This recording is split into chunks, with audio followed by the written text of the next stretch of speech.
கூட்டணி கட்சியில் திமுகவால் நாங்கள் பட்ட அவமானம் விசிகா தான். எந்த கூட்டணி கட்சி தலைவர்களும் அவருடைய அவமானம் இல்லை. அது வேங்கவேல் பிரச்சனையாகட்டும், விழுப்புரம் கோவில்நூர் பிரச்சனையாகட்டும், நாமக்கல் காவலர் படுகொலையாக இருக்கட்டும், சேலம் குடியேற்ற நிகழ்ச்சியாக இருக்கட்டும், எந்த பிரச்சனைகளாக இருந்தாலும்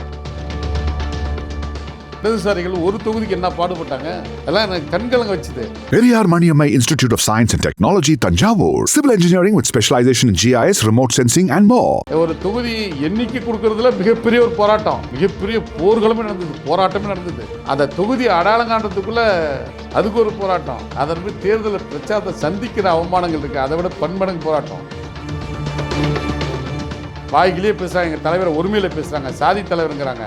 அவன் இவெல்லாம் ஒருமையில் பேசுகிறாங்க, அவங்க மனசாட்சி இருக்கணும். விசிகா தலைவர் வந்து காட்டுமா நிற்கிறன்னு முடிவு எடுத்தார். யார் தடுத்தது? நீங்கள் தடுத்தீங்களா? உங்கள் தலைவர் தடுத்தாரா? அல்லது ரெண்டாம் கட்ட தலைவர் நீங்கள் தடுத்தீங்களான்னு ஏன் அவங்கள்ட்ட ஊடகம் யாரும் கேட்க மாட்டேங்கிறீங்க? உங்கள் இதுலேருந்து என்ன புரிஞ்சுக்கணும்னா இப்போ திமுக தான் தடுத்துருச்சு. அவர்கள் கொடுத்த நெருக்கடி என்பது சொல்லி மாளாது. அம்மையார் ஜெயலலிதாவே மிஞ்சிட்டாங்க. தடுப்புன்னு சொல்றீங்க, தலையீடுன்னு சொல்றீங்க, ஆனால் யாருன்னு குறிப்பிட மாட்டீங்களே. எனக்கு சொல்றதுல எனக்கு என்ன படி அளக்குறாங்க, எனக்கு நான் சொல்றதுல எனக்கு என்ன தேக்கம். குடும்பத்தில் இருந்த ஒரு சிலர் தான் அவர்களை சொல்றீங்களா? இருக்கலாம். 24 மணி நேரம் லேட்டானதுக்கு என்ன மாதிரி விமர்சனம் பண்ணாங்க. அது வாங்கிட்டாரா, இது வாங்கிட்டாரா, பேரம் பேசிட்டாரா, துணை முதல்வர் கேட்கிறாரா, மந்திரி சில இடம் கேட்கிறாரா, சோபா போச்சா, குக்கர் போச்சா, கட்டில் போச்சா, என்னென்ன கமெண்ட் அடிக்கிறாங்க.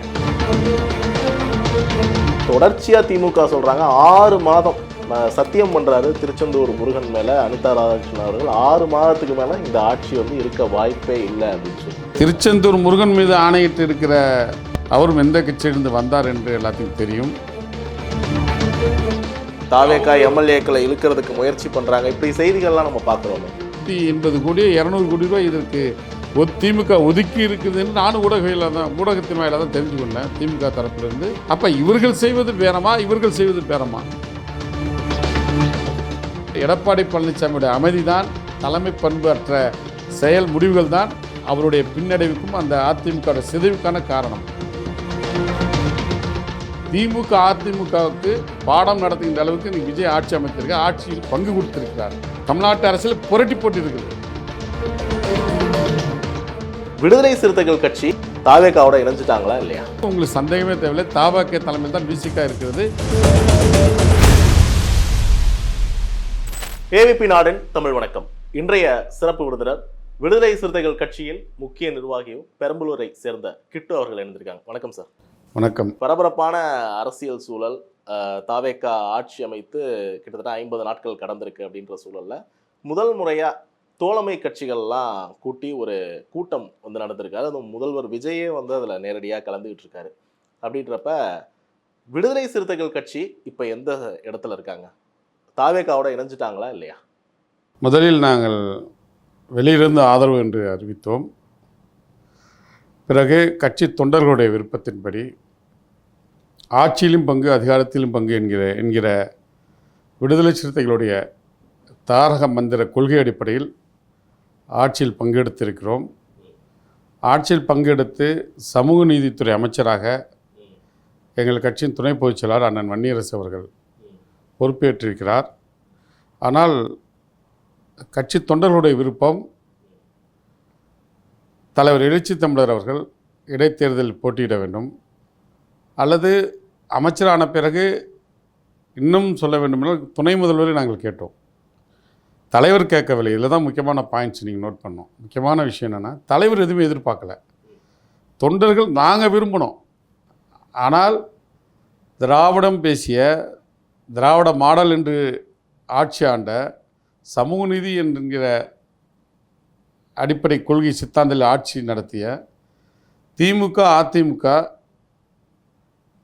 இந்த கூட்டணி ஆட்சி என்கிற கொள்கையை ஏற்றுக்கொள்ள மனமில்லாத நிலையில் கட்சி துவங்கி 1.5 ஆண்டுகளில் ஆட்சியை பிடித்த தாவேகா ஆட்சிக்கு வருவதற்கு முன்பாக முதல் மாநாட்டிலே அறிவித்தார் தமிழக வெற்றி கழகத்துடைய தலைவர் ஜோசப் விஜய் அவர்கள்.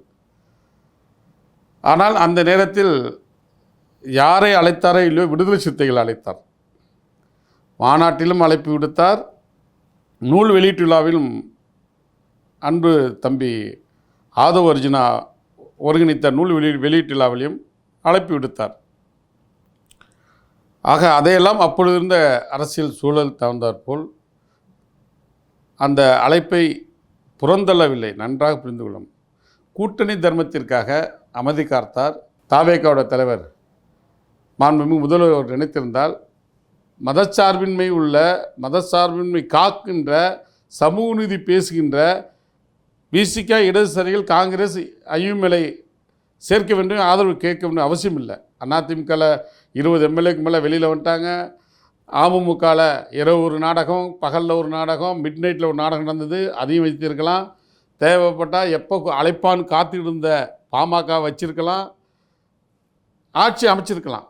ஆனால் இதில் ஒரு பெரிய ஜோசப் விஜய் அவர்கள் முதல்வர்களுடைய அந்த முடிவு என்பது சாதிய மதவாத சக்திகளை புறந்தள்ளி ஜனநாயக சக்திகளை அரவணைத்திருக்கிறார். ஆக அரவணைத்த பிறகும் ஆட்சியில் பங்கு கொடுத்திருக்கிறார். ஒரு ஐயுஎம்எல் இந்திய யூனியன் முஸ்லீமுக்கு ஒரு அமைச்சரவையும் விசிகாவிற்கு ஒரு அமைச்சரையும் கொடுத்திருக்கிறார். ஏன் 100 ஆண்டு காலம் பேசுகின்ற, 100 ஆண்டு காலம் வரலாறு இருக்கின்ற, சமூக நீதி பேசுகின்ற, நீதி கட்சின்னு துவங்கி திராவிட கட்சியாக மாறிய திமுக அதிமுகவுக்கு பாடம் புகண்டுகின்ற அளவிற்கு, பாடம் நடத்துகின்ற அளவுக்கு இன்றைக்கி விஜய் ஆட்சி அமைத்திருக்க, ஆட்சியில் பங்கு கொடுத்திருக்கிறார்.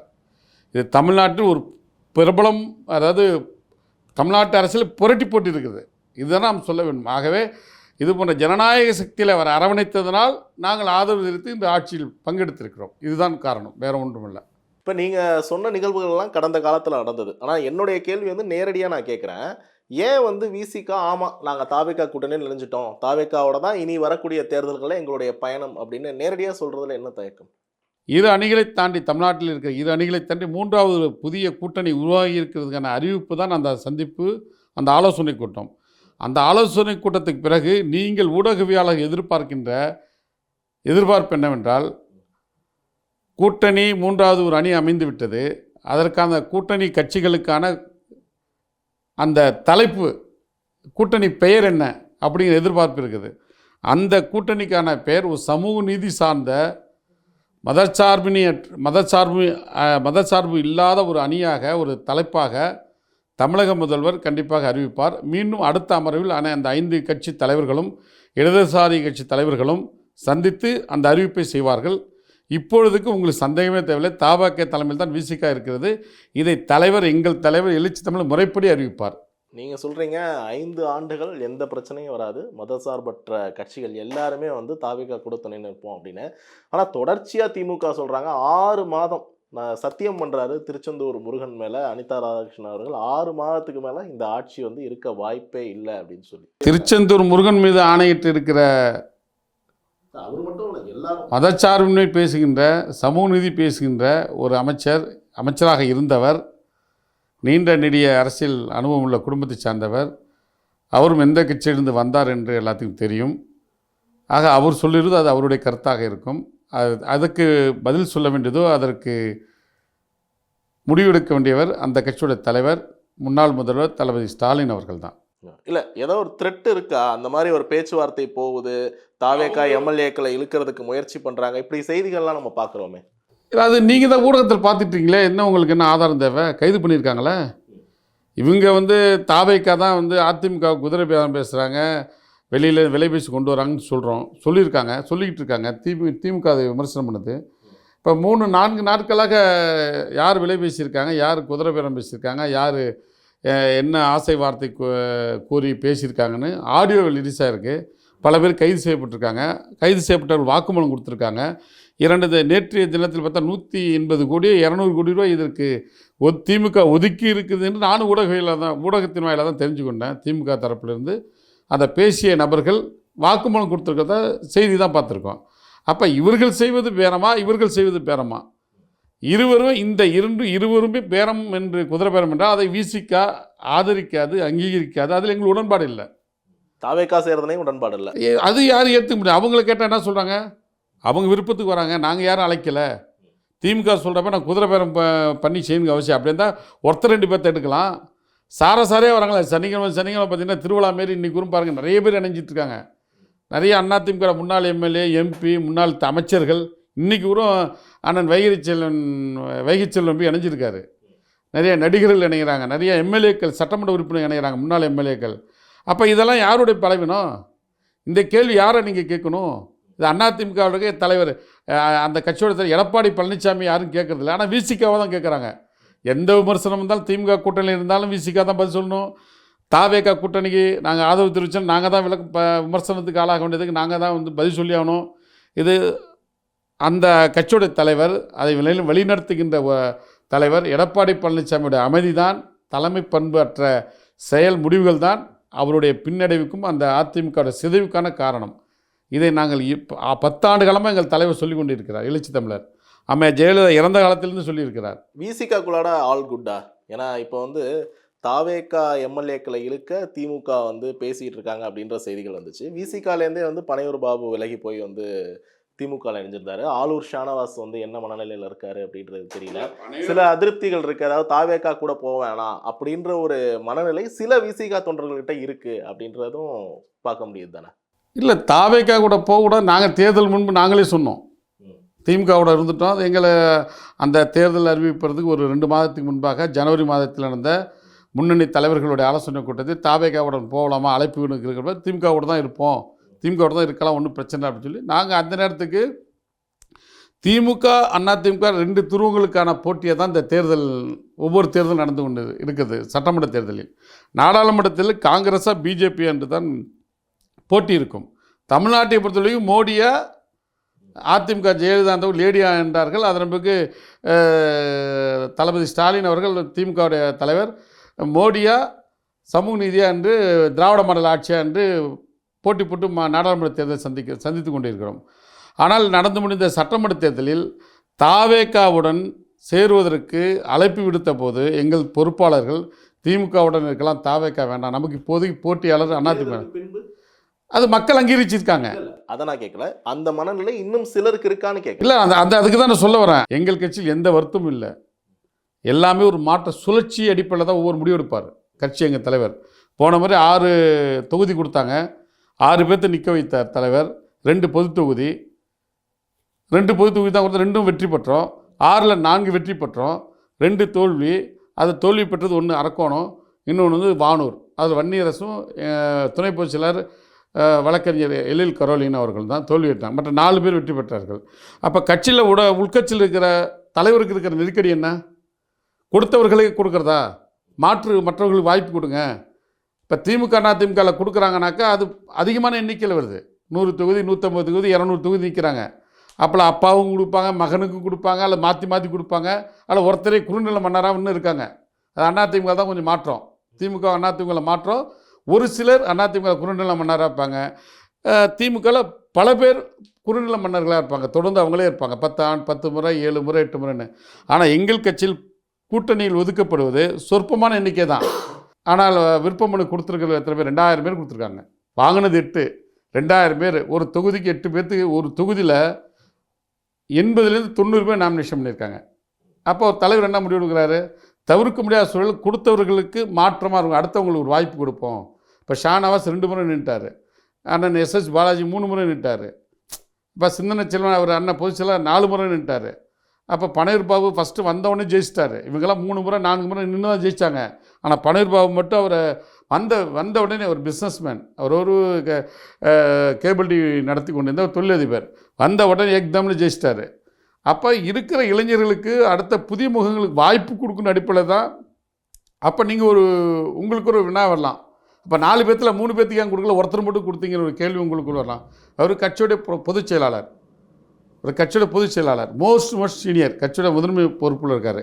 அப்போ அவருக்குங்கிற ஒரு லிபரல் பண்ணுறது, ஒரு ஃப்ரீடம் கொடுக்குறது, அது கட்சி தலைவெடுக்கிற முடிவு. இதை அனைத்து முடிவுகளும் தலைவெடுக்கிற முடிவு தான். ஆக எங்களிடம் கொடுத்த வாங்கப்பட்ட 8 தொகுதியில் 8 பேர்த்துக்கு தான் கொடுக்க முடியும். 2000 பேர்த்துக்கு தலைவர் வந்து எல்லோரும் வருத்தப்படுறாங்க.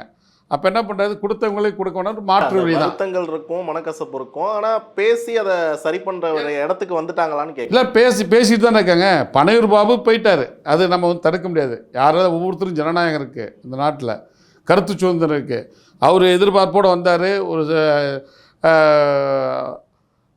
எம்எல்ஏ ஆனார், கட்சியோட வெளிச்சம் தொலைக்காட்சியில் ரன் பண்ணார், கட்சியோட ஊடக மையத்தில் முதன்மை செயலர் பதவி கொடுத்தாரு. திருப்பி எங்கள் தலைவர் இன்னமும் வந்து எந்த இடத்துல மதிப்பு கொடுத்தா பேசிகிட்டு இருக்காரு. ஒரு சில அணுகுமுறையில் ஒரு வருத்தத்தில் அவர் வெளியே போயிட்டார். திமுக அது வந்து பர்ச்சேஸில் கைப்பற்றிட்டாங்க.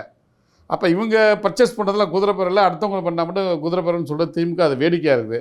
அது நீங்கள் சொல்கிறது தம்பி ஷானவாஸ் அவர்கள் கட்சியில் தான் இருக்கிறார், முதன்மை செயலாளராக இருக்கிறார், தலைவருடன் தொடர்பில் இருக்கிறார், இப்போது மாநாட்டில் குழுவில் இடம்பெற்றிருக்கிறார். அதேபோல் இப்போது நாளை நடைபெறுகின்ற விருது வழங்கும் விழாவிலும் பங்கெடுப்பார் என்று நம்புகிறேன். தலைவருடன் தொடர்பில் இருக்கிறார். அதில் யாருக்கும் எந்த ஊசலாட்டம் தேவையில்லை. சில பேர் நினச்சிட்டு இருக்காங்க, அது நிறைவேறாத நான் நம்புகிறேன். நான் திருமாவளவர்கள் ஒரு மாதிரி கணிச்சிருந்தாங்க, இது வந்து இந்த தேர்தல் வந்து வழக்கமான தேர்தல் இல்லை, எந்த கட்சிக்குமே மெஜாரிட்டி இல்லாமல் போகலாம், அப்படிப்பட்ட சூழலில் நம்ம வந்து சட்டமன்றத்துக்குள்ளார இருக்கிறது சரியாக இருக்கும்னு சொல்லி காட்டுமன்னார் கோயிலில் விருப்பமும் காமிச்சாங்க. காட்டுமன்னார் கோயிலில் ஆனால் நிற்காமல் கடைசி நேரத்தில் பின் வாங்கிட்டாங்க. திமுக கிட்டேருந்து மிரட்டல் இருந்துச்சா நிற்கக்கூடாதுன்னு? இந்த செய்தி திமுகவுக்கு விடப்பட்டிருக்க செய்தி, திமுக அது அலாட் ஆகலை. ஏன்னா அவர் தலைவர் நினச்சது தொங்கும் சட்டசபை அமையும்னு நினைக்கிறது திமுக தான் வரும், திமுக தான் தொங்கும் சட்டசபையில் வரும். அப்போ வந்து நாம் நின்று ஜெயித்தோம்னாக்கா அங்கே சட்டமன்றத்தில் பேசுகிறதுக்கோ அல்லது ஏதேனும் ஒரு நமக்கான உரிமையை மீட்டெடுப்பதற்கு, மக்கள் பிரச்சனை பேசுவதற்கு ஒரு கட்சி தலைவர்கள் அடிப்படையில் மாநில கட்சி அரசியலில் ஈடுபடலாம் என்கிற எண்ணத்தில் தான், அந்த யூகத்தில் தான் அவர் தலைவர் சொன்னார் திமுக தான் தொங்கு சட்டசபை அமைன்னு நினைச்சார். ஆனால் அவர் நினைச்சது தொங்கு சட்டசபை அமைஞ்சுது, ஆனால் எதிர்பார்த்து திமுக என்று நினைத்தார். ஆனால் எல்லாம் தலைகீழாக மாறி தாவேக தொங்கும் சட்டசபை அமைந்ததனால் இந்த கணிப்பை ஏற்கனவே தலைவர் உணர்ந்திருக்கிறார் என்று கணிச்சிட்டாருன்னு நாங்கள் ஒத்துக்கிறோம். ஆனால் கணிச்ச பிறகு ஏன் ரிவேஸ் ஆனார் அப்படின்னு கேட்குறீங்க. அந்த ரிவேஸ் ஆனாருங்கிற விஷயத்தை அவரே சொல்றாரு, திருமாவளவன் அவர்களே சொல்றாரு, திமுக தலைமை கிட்ட யாராச்சும் போய் கேட்டு. அதை தான் நான் இப்போ உங்கள்கிட்ட கேட்க வரேன். இந்த கொஸ்டினை, இந்த கேள்வியை எங்கள்கிட்ட கேட்குறீங்களே. திமுகவில் மிகப்பெரிய அறிவாளிகளாக பேசுகிறாங்களே, அறிவி ஜீவின்னு சொல்கிறாங்களே, தலைமையை மீறி வாயை விட்றாங்களே, யாரையும் மதிக்க தெரியாமல் அவனை மரியாதையாக பேசுகிறாங்களே, அவங்கள்ட்ட கேளுங்க. ஏன் விசிக தலைவர் வந்து காட்டுமன் நிற்கிறன்னு முடிவு எடுத்தார்? யார் தடுத்தது? நீங்கள் தடுத்தீங்களா? உங்கள் தலைவர் தடுத்தாரா? அல்லது ரெண்டாம் கட்ட தலைவர் நீங்கள் தடுத்தீங்களான்னு ஏன் அவங்கள்ட்ட ஊடக யாரும் கேட்க மாட்டேங்கிறீங்க? கேளுங்க, விடை சொல்லணும், அவங்க தான் பதில் சொல்லணும். உங்கள் இதுலேருந்து என்ன புரிஞ்சுக்கணும்னா, இப்போ திமுக தான் தடுத்துடல. அவங்க சில அட்வைஸ் கொடுக்குறாங்க. அட்வைஸ் தான் இடைத்தேர்தல் உடனே இடைத்தேர்தல் தேவைப்படும், இடைத்தேர்தல் நடக்கும், அதுக்கு பொருள் செலவு அதிகமாக வரும், நாங்கள் என்ன சொல்லி தேர்தலில் வந்து ஓட்டு கேட்குறது? இப்போ நீங்கள் கரண்ட் எம்பியாக இருக்கீங்க, இப்போ நீங்கள் இருங்க, இப்போ எம்பியாக இருங்க, உங்கள் குடும்பத்தில் ஒருத்தர் நிற்க வைங்க.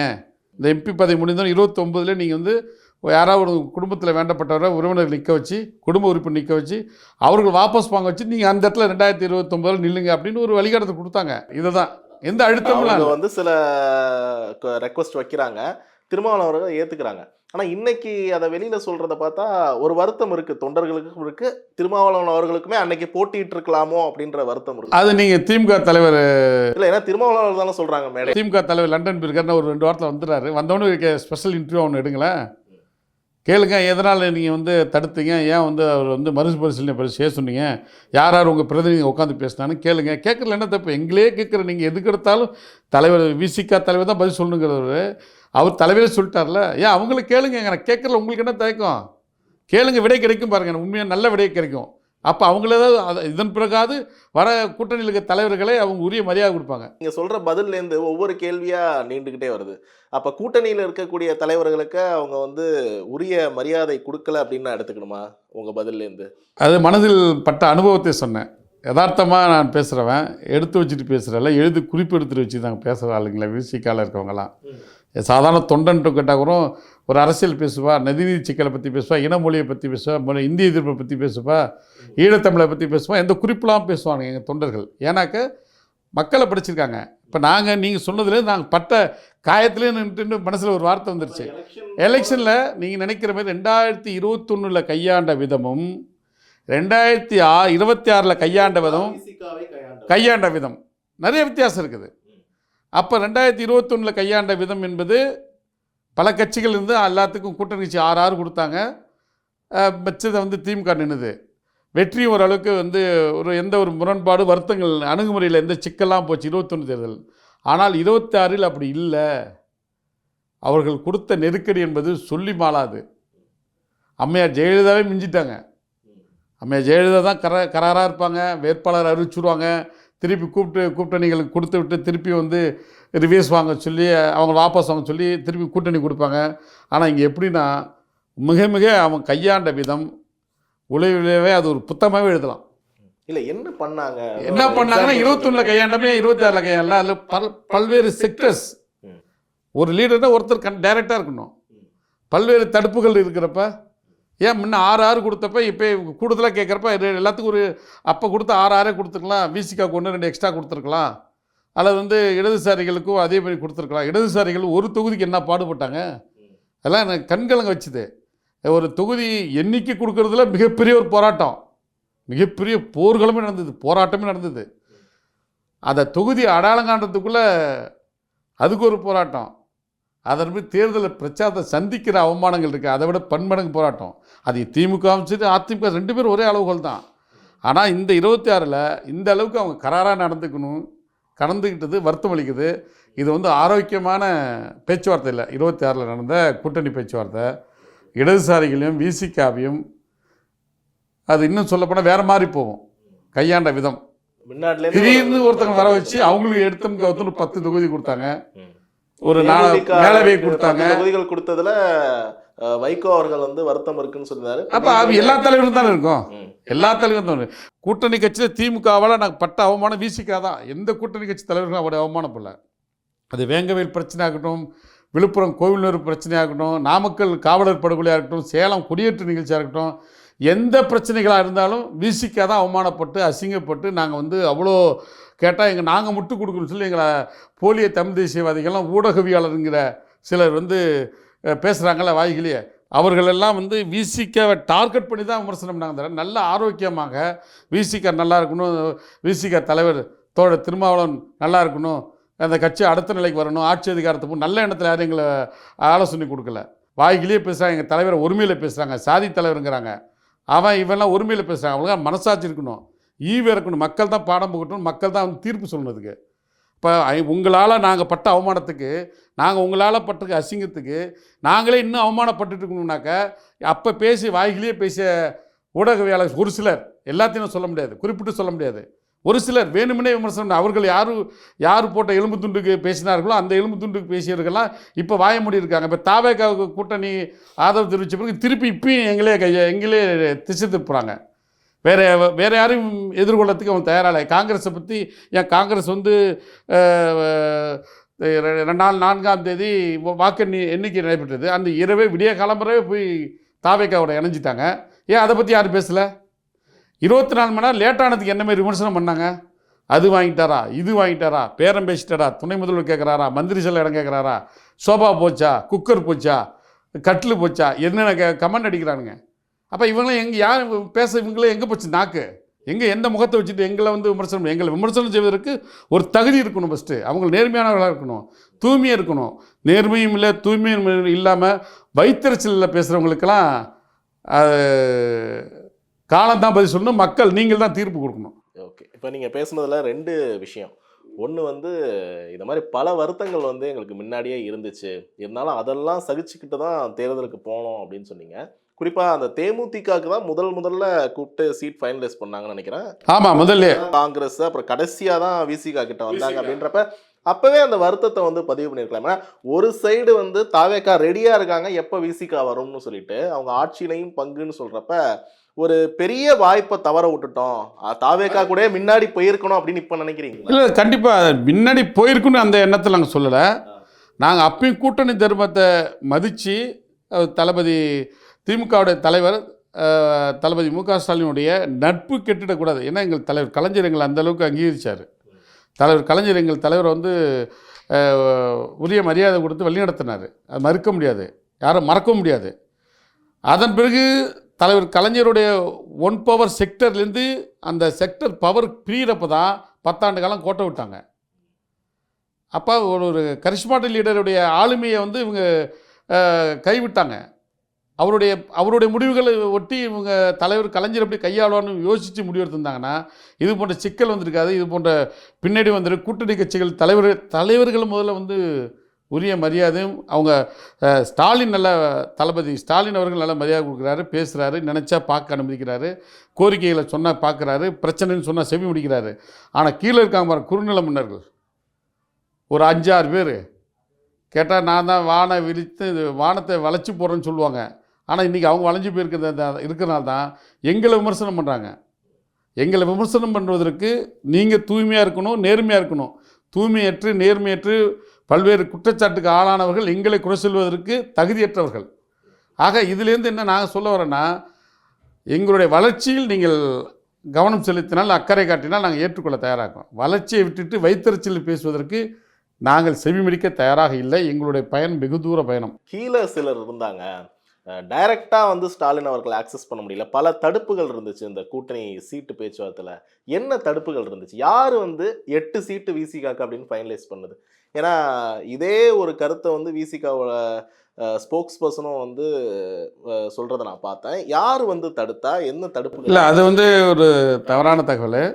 நான் வந்து எனக்கு ஓரளவுக்கு இது அனைத்து நிகழ்வும் நான் கூட இருந்து பார்க்குறேன். நான் உடனிருந்து பார்க்குறேன். திமுகவோட மனநிலை நன்கு அறிந்தவன் நான் ஓரளவுக்கு.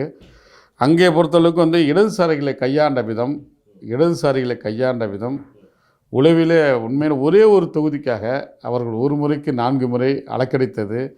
முதல்வர் ஸ்டாலின் அவர்களை பலமுறை அப்போ இருந்த முதல்வர் ஸ்டாலின் அவர்களை பலமுறை சந்தித்து கோரிக்கை விடுத்தது. அப்போ அவர் என்ன சொன்னார், தேமுதிக உள்ள வந்துருச்சு, நிறைய இஸ்லாம் அமைப்புகள் எஸ்டிபிஐ வந்துட்டாங்க, இன்னும் பல்வேறு அமைப்புகள் வந்துருச்சு, சாதி சங்கங்கள்லாம் வந்துருச்சு. அது பட்டவர்த்தனமாக சொல்லணும், சாதி சங்கங்கள்லாம் உள்ளே வந்துருச்சு, அவர்களுக்கு கொடுத்தவன ஒரு வழி இல்லை அப்படின்னு சொல்லி கடைசியாக சமாதானம் பண்ணி அனுப்புனார். அந்த கையாண்ட விதம் அவர் செய்யணுங்கிற எண்ணம் இருந்தாலும் அவர்கள் உடனிருப்பவர்கள் அவங்க நல்ல பேர் எடுக்கிறதுக்காக பழிவாங்குதல் படி செய்த ஒரு துரோகம் தான் அது. இந்த கூட்டணி பேச்சுவார்த்தை நடந்தது மிகப்பெரிய துரோகம். தலைவர் ஸ்டாலின் அவர்கள் உண்மையிலுமே அதில் ஒரு தளர்ந்துருக்கணும், ஒரு ஃப்ரீடம் விட்டுருக்கணும். அதை விட்டுட்டு எங்களுக்கு 8 தொகுதிங்கிறது முடிவெடுத்தது. உண்மையை சொல்கிறேன், இன்றைக்கி சொல்கிறேன், எங்கள் தலைவர் தான் முடிவெடுத்தார். 8 தொகுதிகளுக்கு சமரசம். நாட்கள் இல்லை, பிரச்சனை வேண்டாம், நான் எனக்கு பிடிவாதம் பண்ண விரும்பலை, எங்களை 8 கொடுத்துருங்க, நாங்கள் போதும், நாங்கள் வேலை செய்கிறோம். மனம் முடைந்து தான் ஒத்துக்கொண்டார். ஏன்னா மீண்டும் மீண்டும் போராடுறது இது வந்து நாட்கள் இல்லை. 8 தொகுதி என்பது எங்கள் தலைவராக எடுத்த முடிவு. ஆனால் எங்களுடைய இலக்கு 10, இரட்டை இலக்கு, டபுள் டிஜிட்டல். ஆனால் இடதுசாரிகளை கையாண்ட விதத்தை பார்க்குற போது சரி பரவாயில்ல, நம்ம 8 கொடுத்தாலும் பரவாயில்ல, இவர் எங்கள் தலைவராக முடிவெடுத்தார், 8 கொடுத்தாலும் பரவாயில்லைங்க அப்படின்னு சொல்லி தான் முடிவெடுத்து தான் ஒப்பந்தம் போட்டு கையெழுத்து போட்டு வெளில வந்தார். அதன் பிறகு தொகுதியை அடையாளம் காணுவதில் இருந்த சிக்கல், அதில் பல்வேறு பேருடைய தலையீடு, அதில் பல்வேறு நெருக்கடி. தடுப்புன்னு சொல்றீங்க, தலையீடுன்னு சொல்றீங்க, ஆனால் யாருன்னு குறிப்பிட மாட்டீங்களே. யாருன்னு தெரியுமே, சொல்லாமே. உங்களுக்கு தான் தெரியுமே. நீங்களே யூகத்தில் பல செய்திகள் போறீங்களா, இதில் யூகத்தில் நீங்களே கண்டுபிடிங்களா. எனக்கு சொல்கிறதில் எனக்கு என்ன படி அளக்குறாங்க, நான் சொல்கிறதில் எனக்கு என்ன தேக்கம்.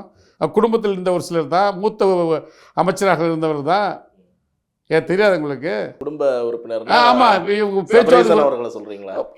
இருக்கலாம். ஒரு கட்டத்துக்கு மேலே அவர்கிட்டையும் போய் பேசியிருக்காங்க. அது தேவையில்லாதில்ல, அது தேவையில்லாத விஷயம் தானே. தலைவரோட தான் நிறுத்திருக்கணும்.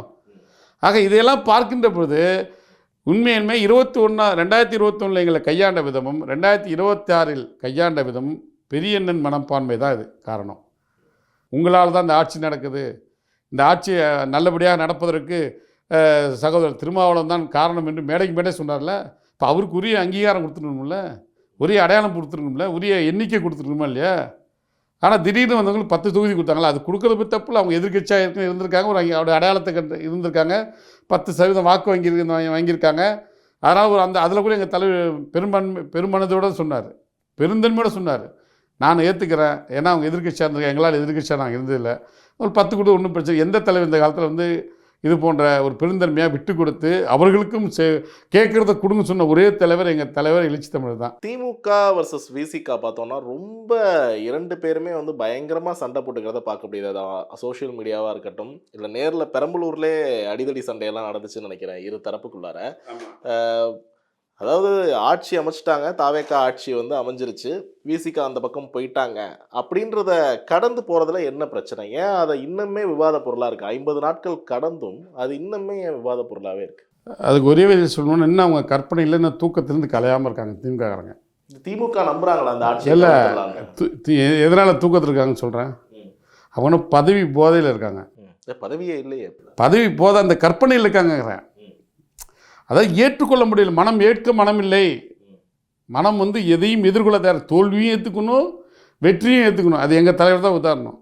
மக்கள் என்ன கூட்டணி இருந்தப்போ பின்னாடி தெரிஞ்சு நாங்கள் ஒரு விஷப்பரீட்சை எடுத்தோம். அதே போல் திமுகவோட 2G பிரச்சனை வந்தப்போ தோல்வி அடையும் தெரிஞ்சு நாங்கள் திமுக கூட்டணியில் இருந்தோம். இதை விட பக்கபலமாக நாங்கள் யார் இருந்திருக்கா? எல்லா நெருக்கடி காலத்துலையும் விசிகா தான் இருந்திருக்கு. ஆனால் இவர் எங்களை வந்து நாங்கள் வெளியில் போனதை நாங்கள் ஏற்றுக்க முடியல அப்படின்னு இவங்க சொல்கிறத, எங்களுக்கு செஞ்ச துரோகத்தை நாங்கள் ஏற்றுக்க முடியுமா? தொகுதியை கொடுத்தீங்க, வேலை செஞ்சாங்களா கேட்டால் நாங்கள் வேலை செய்யலை. நாங்கள் வேலை செய்யாமல் இவ்வளோ தொகுதி ஜெயித்தாங்க. 21 வந்து 2021 நாங்கள் வேலை செய்யாமல் வெற்றி பெற்றாங்க, ஆட்சி அமைச்சாங்க. 1.5% வாக்கில் இந்த ஆட்சி 5 ஆண்டு காலம் ஓடிச்சு. யாரால்? யார் போட்ட ஓட்டு? ஒடுக்கப்பட்ட மக்கள் போட்ட ஓட்டில் வாக்கால் தான் வெற்றி பெற்று ஆட்சி அமைச்சாங்க. அந்த ஒடுக்கப்பட்ட மக்களுடைய, தலித் மக்களுடைய பிரச்சனைக்கு ஏதாவது தீர்வு கண்டுருக்காங்களா? வேங்க வேலையாக இருக்கட்டும், விழுப்புரம் பிரச்சனையாக இருக்கட்டும், கோயில் நுழைவு போராட்டமாக இருக்கட்டும், அல்லது எங்கே விசிகா கொடியேற்ற அனைத்து இடத்து பிரச்சனையாக இருக்கட்டும், எந்த பிரச்சனைகளுக்கு தீர்வு கண்டிருக்கு? நீட் தேர்வு பிரச்சனை என்ன விட போராட்டம் நடத்தினா போதும்னா அடுத்த கட்டம் நிலைக்கு நம்ம நவுத்தணுமா இல்லையா? ஏன் மத்திய அரசு தொடர்ந்து வலியுறுத்தலாம்ல? ஏன் மத்திய அரசு ஸ்தம்பிக்கிற அளவுக்கு போராட்டம் வலியுறுத்திக்கலாம்ல? பல காரணங்கள் இருக்குது, பல வேதனைகள் இருக்குது. இது அனைத்து தரப்பு மக்களும் இடைநிலை சாதியை சேர்ந்த மக்கள் எடுத்திருக்க முடிவு தான் இது. கேட்டால் விசிகா வந்து சிதைஞ்சு போச்சுன்னு சொல்கிறாங்க. யார் இப்போ இன்றைக்கி யார் போய் திமுக சேர்ந்துருக்கா? இதுக்கு முன்னாடி சேர்ந்தவங்கள யார்? அதிமுகவில் சிதைஞ்சு போகுது, திமுக இன்றைக்கி வாரிசுகள் சேர்ந்துட்டுருக்கு. இப்போ இது திமுகவுடைய பின்னடைவு இல்லையா அது? இல்லை, ஏன்னா மின்னாட்டிலேருந்தே ஆதவ அர்ஜுனா வந்து திருமாவளவன் கிட்ட ரகசியமாக இந்த டீல் பேசிகிட்டு இருக்காரு. அதெல்லாம் தவறான தகவல். அதெல்லாம் அவர் எந்த அடிப்படையில் சொல்கிறாங்க? இல்லை அது எப்படி சொல்கிறாங்கன்னா, அந்த கரூரில் நடந்த சம்பவம் அப்போ ஃபோன் போட்டு விசாரித்தார். அது டைரெக்டாக பேசல, கூட வந்தவங்களுடைய நம்பர்லேருந்து போட்டு விசாரித்தார். என்னப்பா நடந்தது ஏது அப்படிங்கிறப்ப, இதே போல் வந்து இவ்வளோ பெரிய இழப்புங்கிறப்ப அங்கே இருக்க முடியாமல் வந்துட்டார். இதுதான் இதுக்கு உடனே காது மூக்கு வச்சு இதுக்கு ஒரு யூகத்தை கொண்டு வந்து இதுக்கு ஒரு கட்டுக்கதை கட்டி முத்திரகொத்து, இவங்க முத்திரகொத்துனே சில பேர் இருக்கானுங்களே, அவங்க முகத்திரையும் முத்திரையும் மற்றவங்க கிழிச்சிட்ருக்கான். அது தெரியல இன்னும். விசிகா என்ன பண்ணுது, தலைவர் என்ன பண்ணுறாரு, விசிகா தலைவர் என்ன பண்ணுறாரு, இதை மட்டும் தான் கங்கணம் கட்டிட்டு பார்க்குறாங்க தவிர அவர் சரி நல்ல விஷயங்கள் யாரும் பேச தயாராக இல்லை. இப்போ தொடர்ந்து இன்னைக்கு பார்த்தீங்கன்னா கூட விசிகாவை சேர்ந்த நிர்வாகி ஒருத்தர் தீர்மானம் ஏற்றிருக்காரு. அதாவது திருச்சி கிழக்கில் திருமாவளவன் அவர்கள் போட்டியிடணும், துணை முதலமைச்சராக பதவி ஏற்கணும் அப்படின்னு.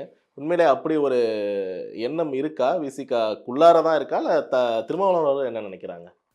இந்த செய்தி என்பது தொண்டருடைய விருப்பத்தை தெளிவுபடுத்தியிருக்கிறார்கள். அவருடைய விருப்பத்தை தெளிவுபடுத்தியிருக்காங்க. ஆனால் தலைவர் ஏற்கனவே தெளிவுபடுத்தி விட்டார். நான் இடைத்தேர்தல் நிற்க போகிறதில்ல, கிழக்கு தொகுதியில் நிற்க போகிறதில்ல, விற்கணும்னாக்க பொது தேர்தல் தான் நிற்க விரும்புகிறேன், இடைத்தேர்தலில் நான் நிற்கிறது எனக்கு உடன்பாடுன்னு எனக்கு தலைவர் தெளிவுபடுத்தார். இதுதான் தொண்டருடைய விருப்பத்தை, அவங்களுடைய விருப்பத்தை சொல்லிகிட்டு இருக்காங்க. இப்போ மாநில அளவில் தாவேக்காவோட விசிகா வந்து போயிட்டாங்க.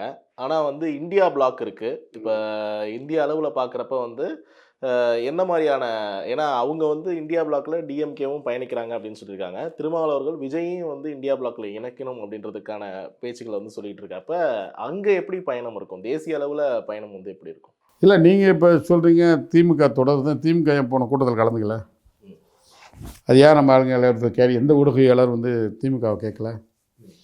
அது ஒரு வினா. இப்போ வந்து விசிகா வந்து ஒரு சில விஷயங்களை கடைபிடிப்பீங்கல்ல, இப்போ பாமக இருக்கிற அணியில் நாங்கள் இருக்க மாட்டோம் அப்படின்ற மாதிரி, அது மாதிரி திமுக வந்து ஒருவேளை இந்தியா பிளாக்ல இருக்கு அப்படின்றதுல அந்த பயணம் வந்து தொடருமா அப்படின்னு அது எது சொல்லிட்டாங்களே, பாராளுமன்றத்தில் மக்கள் பிரச்சனை ஒட்டி குரல் கொடுப்போம், போராடுவோம், அதில் மாற்று கருத்துலன்ட்டாங்களே. தேசிய அரசியல் என்பது வேற, மாநில அரசியல் என்பது வேற. இதே தாவேக்கா வந்து மும்மொழி கொள்கையை உள்ளே கொண்டு வந்தால் நாங்கள் எதிர்ப்போம். இதே தாவேக்கா வந்து இந்தி திருப்பி ஆதரித்தா எதிர்ப்போம். பிஜேபி நாளைக்கு வந்து சிவில் சட்டத்தை கொண்டு வர முயற்சி பண்ணால் எதிர்ப்போம். அதில் நாங்கள் எங்களுடைய எதிர்ப்பும் எங்களுடைய பிரச்சனைகளையும் மக்கள் பிரச்சனையும் நாங்கள் எதிர்த்துட்டு தானே இருக்கோம், பேசிட்டு தானே இருக்கோம். தாவேக்காவே கொண்டு வந்தால் எதிர்ப்போம். திமுக கொண்டு வந்து எதிர்த்தப்ப திமுக கொண்டு வரல, திமுக அவங்க பாஜக எதிர்ப்பில் இருந்துட்டாங்க. இப்போ நீங்கள் சொன்னதுக்காக சொல்கிறேன், தாவேக்கா எடுக்கிற பிஜேபியோடைய அவங்களுடைய மாநில அரசியல் என்பது ஒரு அளவுகோல் வச்சுருக்காங்க. தாவேக்காவோட வரையறை அன்றைக்கி சொல்லியிருக்காரு டெல்லி போய்ட்டு வந்த பிறகு. மத்தியில் வந்து அவன் வந்து தொடர்பில் இருக்கணும், மக்களுடைய அடிப்படை தேவைகளை வந்து அணுகி சாதிக்கணும்னு நினைக்கிறாங்க. அது அவங்க கட்சி எடுக்கணும். அதில் வந்து வலுக்கட்டாயமாக பாஜக தாவேக்கா மூலம் உள்ளே வந்து தமிழ்நாட்டில் ஏதேனும் ஹிந்தி திருப்பியோ அல்லது வந்து மும்மொழி கொள்கை திருப்பி வந்தால் இல்லை நீட்டு பிரச்சனை வந்தால் கண்டிப்பாக நாங்கள் எதிர்ப்போம். நீட்டு வேணான்னு இன்னும் போராடி தான் அவங்க நீட்டு விஷயத்தில் கரெக்டாக தான் இருக்காங்க தாவேக்காவும். அதில் வந்து இந்திய ஒன்றிய அரசுன்றது வந்து இந்திய அரசு முதல் நாள் சாஃப்ட் டோன் அது வந்து அவர் முதல்வர் கையாளுறாரு. அதில் அந்த சாஃப்ட் டோன் கையாளுற விதத்தில் நம்ம இன மொழி அது அவங்க கட்சி ஆரோக்கியம். அதில் வந்து அவங்க ஏதாவது திணிச்சால் எதை நம்ம முன்பு சொன்னது போல் பிஜேபி அவர்கள் மூலம் ஏதாவது வர தகவல் கண்டிப்பாக தெரிஞ்சிடும். அப்போ அந்த நேரத்தில் நாங்கள் எதிர்ப்போம். அதில் மாற்று கருத்து இல்லை. உங்களுடைய கருத்து பதிவுக்கு நன்றி. ரொம்ப நன்றி. Periyar Maniammai Institute of Science and Technology, Tanjavur. Civil engineering with specialization in GIS, remote sensing and more.